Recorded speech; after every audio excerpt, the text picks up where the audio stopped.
Frank is 62, retired mechanic, two grown kids, wife of 34 years. Every Saturday morning, before the sun's even fully up, he pulls an old Harley out of his garage and rides out with the same four guys he's known since high school. His wife used to tease him about it. Having a moment, she'd ask. Frank would just laugh and say, "Just clearing my head." That was his answer for 15 years. But here's the thing. When you actually look at what's going on with guys like Frank, the real reason isn't what anyone assumes. It's not a crisis. It's not denial. It's something science has quietly been figuring out for years, and almost nobody's connected the dots out loud. Here are 5 hidden reasons older men ride motorcycles, backed by real research that almost nobody ever talks about. Reason 1. It quietly solves a loneliness problem nobody admits to. Here's something researchers keep finding about older men in general. As men age, their circle of friends quietly shrinks. Work friends fade after retirement, old friends move away or pass on, and most men were never taught how to make new friends the way women often are. That leaves a lot of older men more alone than they ever admit out loud, even to themselves. Here's where motorcycles come in. A riding group gives a man a reason to show up. He doesn't have to say, "I'm lonely" or "I need friends." He just has to say, "I'm going for a ride." The bike becomes the excuse. The friendship happens anyway, quietly, in the background. Researchers studying male friendship call this kind of setup a shared activity space. It works because men bond more easily side by side doing something than sitting face to face talking about feelings. A long ride with a few other guys does exactly that for hours at a time, without either of them ever calling it what it is. So for a lot of older men, the motorcycle isn't just a machine. It's one of the last easy ways left to have real friends without ever having to name the need for them. No awkward invite, no vulnerable conversation, no risk of feeling rejected. Frank never once told his riding buddies he needed them. He never had to. The bike said it for him. Reason 2. He's not chasing his youth. He's finally becoming someone. Here's something most people miss about why older men buy the bike they do. It's rarely about impressing anyone. It's about becoming someone. A psychologist who studies this explained it simply. People often buy things to get closer to the person they picture themselves as inside, not who they are on paper, who they feel like underneath it all. For a lot of older men, that inner picture was shaped decades ago by movies and actors from their childhood, guys who looked tough, free, and completely in control on 2 wheels. That image got planted young, long before most of these men could actually afford a bike or had the time to ride one. So when a man finally buys that motorcycle at 50 or 60, he's not chasing his youth back. He's finally becoming the guy he always pictured himself as, the one he never had the money or freedom to become back then. Back then, there was rent, a mortgage, kids to raise, a job that couldn't be risked. The picture in his head had to wait its turn behind everything else. It's not a costume. It's closer to a debt finally being paid to his younger self, one that's been sitting unpaid for 30 or 40 years. Now sit with that for a second. Most people look at an older man on a motorcycle and think one thing: midlife crisis, trying to feel young again, running from something. But the science keeps pointing somewhere else entirely. Frank isn't running from his life. He's finally living out a piece of it he had to put on hold for 30 years, surrounded by the closest thing he has to real friends.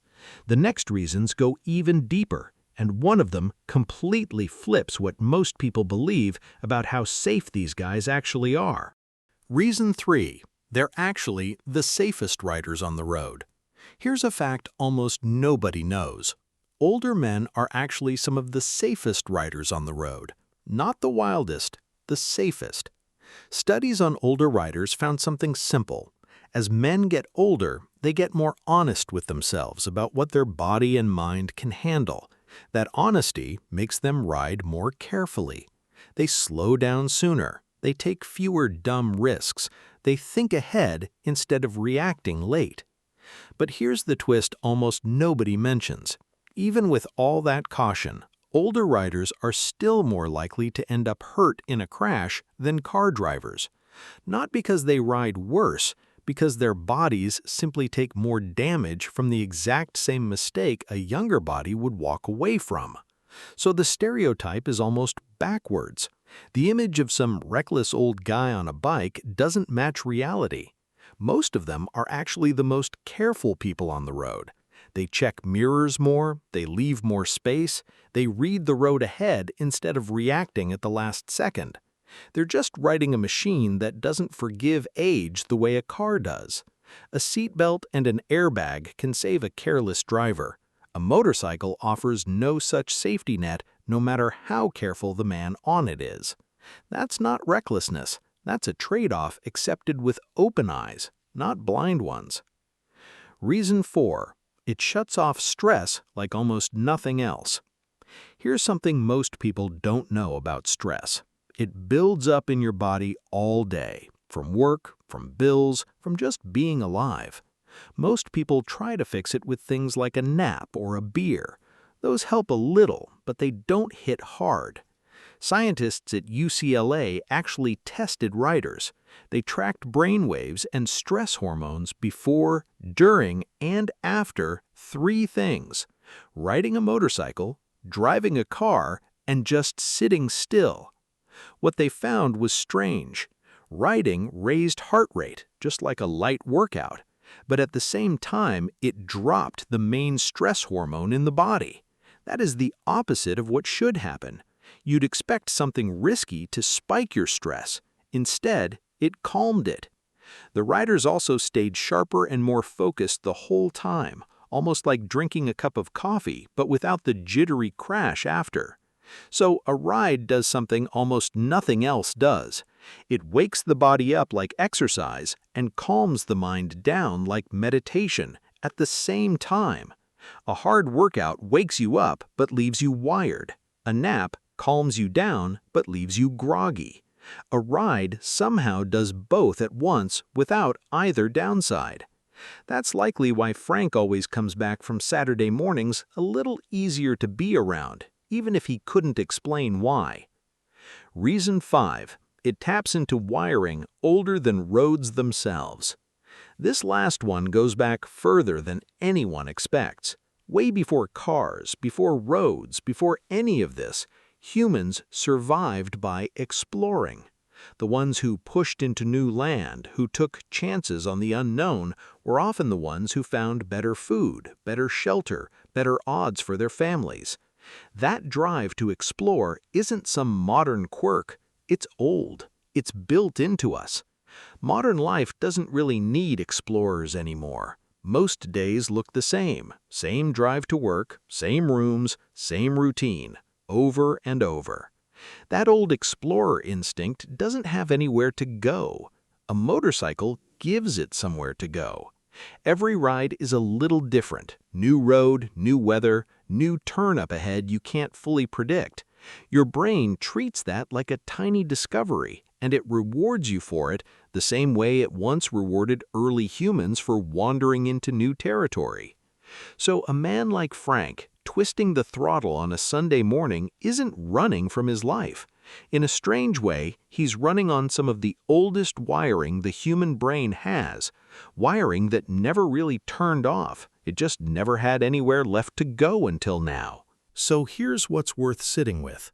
Freedom, the open road, clearing your head. None of that is wrong. It's just not the whole story. The bike quietly gives lonely men a real reason to have real friends. Buying it isn't chasing youth. It's finally becoming the person they always pictured themselves as. Older riders are actually some of the most careful people on the road, not the recklessness people assume. Riding calms the body down while sharpening the mind, almost like meditation with an engine attached. So maybe that's the real answer nobody says out loud. It was never really about the motorcycle. It was about everything riding one quietly gives back to a man that regular life stopped offering him a long time ago.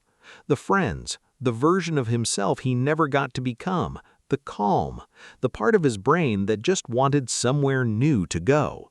Next time you see a guy like Frank pull up on a bike, don't assume it's a crisis. There's a good chance it's the exact opposite. It might be the one thing in his week that's actually working.